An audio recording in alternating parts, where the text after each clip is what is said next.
All the poems in the video were written by William Blake, an English poet from the mid-1700s to the early 1800s. Before we start the video, if you really enjoy listening to poetry, then I will immediately start work on another poetry video if this video reaches 100 likes. So share this video far and beyond, my friends, and I will see you in the next one. First poem, Songs of Innocence, The Shepherd, 1789. How sweet is the shepherd's sweet lot! From the morn to the evening he strays. He shall follow his sheep all the day, and his tongue shall be filled with praise. For he hears the lamb's innocent call, and he hears the ew's tender reply. He is watchful while they are in peace, for they know when their shepherd is nigh. Second poem, Songs of Innocence, The Echoing Green, 1789. The sun does arise and make happy the skies. The merry bells ring to welcome the spring. The skylark and thrush, the birds of the bush, sing louder around to the bell's cheerful sound, while our sports shall be seen on the echoing green. Old John with white hair does laugh away care. Sitting under the oak among the old folk, they laugh at our play, and soon they all say, such were the joys, when we all girls and boys, in our youth time were seen on the echoing green. Till the little ones weary, no more can be merry. The sun does descend, and our sports have an end. Round the laps of their mothers, many sisters and brothers, like birds in their nest, are ready for rest, and sport no more seen on the darkening green. Third poem, Europe a Prophecy, 1794. 5 windows light the caverned man. Through one he breathes the air. Through one his music of the spheres. Through one the eternal vine flourishes that he may receive the grapes. Through one can look and see small portions of the eternal world that ever groweth. Through one himself pass out what time he please, but he will not, for stolen joys are sweet, and bread eaten in secret pleasant. So sang a fairy mocking as he sat on a streaked tulip, thinking none saw him. When he ceased I started from the trees, and caught him in my hat as boys knock down a butterfly. How know you? This said, I small sir, where did you learn this song? Seeing himself in my possession, thus he answered me, My master, I am yours. Command me, for I must obey. Then tell me, what is the material world, and is it dead? He laughingly answered, I will write a book on leaves of flowers, if you will feed me on love thoughts and give me now and then a cup of sparkling poetic fancies. So when I am tipsy, I'll sing to you to this soft lute, and shew you all alive, the world, when every particle of dust breathes forth its joy. I took him home in my warm bosom as we went along. Wild flowers I gathered, and he shewed me each eternal flower. He laughed aloud to see them whimper because they were plucked. They hovered round me like a cloud of incense when I came into my parlour and sat down and took my pen to write. My fairy sat upon the table and dictated Europe. Fourth poem, Visions of the Daughters of Albion, Plate 1 and 2, 1793. Enslaved, the daughters of Albion weep a trembling lamentation. Upon their mountains and their valleys, sighs toward America. For the soft soul of America, Uthun wandered in woe, along the vales of Luther seeking flowers to comfort her, and thus she spoke to the bright marigold of Luther's vale. Art thou a flower? Art thou a nymph? I see thee now a flower. Now a nymph, I dare not pluck thee from thy dewy bed. The golden nymph replied, Pluck thou, my flower Uthun the mild. Another flower shall spring, because the soul of sweet delight can never pass away. She ceased and closed her golden shrine. Then Uthun plucked the flower, saying, I pluck thee from thy bed, sweet flower, and put thee here to glow between my breasts, and thus I turn my face to where my whole soul seeks. Over the waves she went in winged exulting swift delight, and over Theotormund's reign took her impetuous course. Bromion rent her with his thunders. On his stormy bed lay the faint maid, and soon her woes appalled his thunders hoarse. Bromion spoke, Behold this harlot here on Bromion's bed, and let the jealous dolphins sport around the lovely maid. Thy soft American plains are mine, and mine thy north and south. Stamped with my signet are the swarthy children of the sun. They are obedient, they resist not, they obey the scourge. Their daughters worship terrors and obey the violent. Now thou mayst marry Bromion's harlot, and protect the child of Bromion's rage, that Uthun shall put forth in 9 moons' time. Then storms rent Theotormund's limbs, he rolled his waves around, and folded his black jealous waters round the adulterate pair, bound back to back in Bromion's caves terror and meekness dwell. At entrance Theotormund sits wearing the threshold hard, with secret tears. Beneath him sound like waves on a desert shore, the voice of slaves beneath the sun, and children bought with money, that shiver in religious caves beneath the burning fires of lust, that belch incessant from the summits of the earth. Uthun weeps not, she cannot weep, her tears are locked up, but she can howl incessant, writhing her soft snowy limbs, and calling Theotormund's eagles to prey upon her flesh. I call with holy voice, kings of the sounding air, rend away this defiled bosom that I may reflect the image of Theotormund on my pure transparent breast. The eagles at her call descend and rend their bleeding prey. Theotormund severely smiles. Her soul reflects the smile, as the clear spring muddied with feet of breast grows pure and smiles. The daughters of Albion hear her woes, and echo back her sighs. Why does my Theotormund sit weeping upon the threshold, and Uthun hovers by his side, persuading him in vain? I cry, arise, O Theotormund, for the village dog barks at the breaking day. The nightingale has done lamenting, the lark does rustle in the ripe corn, and the eagle returns from nightly prey, and lifts his golden beak to the pure east, shaking the dust from his immortal pinions to awake the sun that sleeps too long.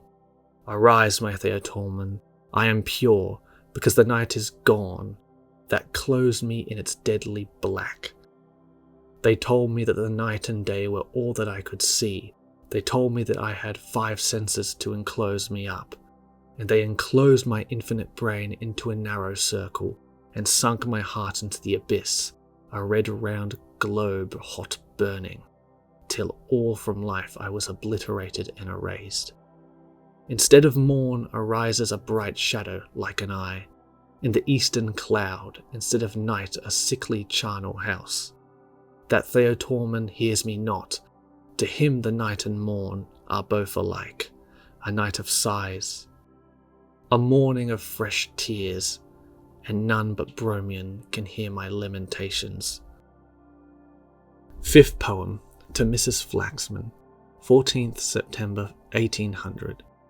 This song to the flower of Flaxman's joy, to the blossom of hope for a sweet decoy. Do all that you can or all that you may, to entice him to Felpham and far away. Away to sweet Felpham, for heaven is there, the ladder of angels descends through the air. On the turret its spiral does softly descend, through the village, then winds at my cot it does end. You stand in the village and look up to heaven, the precious stones glitter on flights 77, and my brother is there, and my friend and thine, descend and ascend with the bread and the wine. The bread of sweet dough and the wine of delight feeds the village of Felpham by day and by night, and at his own door the blessed hermit does stand, dispensing unceasing to all the whole land. Sixth poem, The Marriage of Heaven and Hell, Proverbs of Hell, 1790. In seed time learn, in harvest teach, in winter enjoy. Drive your cart and your plough over the bones of the dead. The road of excess leads to the place of wisdom. Prudence is a rich ugly old maid courted by incapacity. He who desires but acts not breeds pestilence. The cutworm forgives the plough. Dip him in the river who loves water. A fowl sees not the same tree that a wise man sees. He whose face gives no light shall never become a star. Eternity is in love with the productions of time. The busy bee has no time for sorrow. The hours of folly are measured by the clock, but of wisdom no clock can measure. All wholesome food is caught without a net or a trap. Bring out number, weight, and measure in a year of dearth. No bird soars too high if he soars with his own wings. A dead body revenges not injuries. The most sublime act is to set another before you. If the fool would persist in his folly, he would become wise. Folly is the cloak of connivery. Shame is pride's cloak. Prisons are built with stones of law, brothels with bricks of religion. The pride of the peacock is the glory of God. The lust of the goat is the bounty of God. The wrath of the lion is the wisdom of God. The nakedness of woman is the work of God. Excess of sorrow laughs, excess of joy weeps. The roaring of lions, the howling of wolves, the raging of the stormy sea, and the destructive sword are portions of eternity, too great for the eye of man. The fox condemns the trap, not himself. Joys impregnate, sorrows bring forth. Let man wear the fell of the lion, woman the fleece of the sheep. The bird a nest, the spider a web, man friendship. The selfish smiling fool and the sullen frowning fool shall be both thought wise that they may be a rod. What is now proved was once only imagined. The rat, the mouse, the fox, the rabbit watch the roots. The lion, the tiger, the horse, the elephant watch the fruits. The cistern contains, the fountain overflows. One thought fills immensity. Always be ready to speak your mind, and a base man will avoid you. Everything possible to be believed is an image of truth. The eagle never lost so much time as when he submitted to learn of the crow. The fox provides for himself, but God provides for the lion. Think in the morning, act in the noon, eat in the evening, sleep in the night. He who has suffered you to impose on him knows you. As the plough follows words, so God rewards prayers. The tigers of wrath are wiser than the horses of instruction. Expect poison from the standing water. You never know what is enough unless you know what is more than enough. Listen to the fool's reproach. It is a kingly title. The eyes of fire, the nostrils of air, the mouth of water, the beard of earth. The weak in courage is strong in cunning. The apple tree never asks the beech how he shall grow, nor the lion the horse how he shall take his prey. The thankful receiver bears a plentiful harvest. If others had not been foolish, we should have been so. The soul of sweet delight can never be defiled. When thou seest an eagle, thou seest a portion of genius. Lift up thy head. As the caterpillar chooses the fairest leaves to lay her eggs on, so the priest lays his curse on the fairest joys. To create a little flower is the labour of ages. Damn braces, bless relaxes. The best wine is the oldest, the best water the newest. Prayers plough not, praises reap not, joys laugh not, sorrows weep not. The head sublime, the heart pathos, the genitals beauty, the hands and feet proportion. As the air to a bird or the sea to a fish, so is contempt to the contemptible. The crow wished everything was black, the owl that everything was white. Exuberance is beauty. If the lion was advised by the fox, he would be cunning.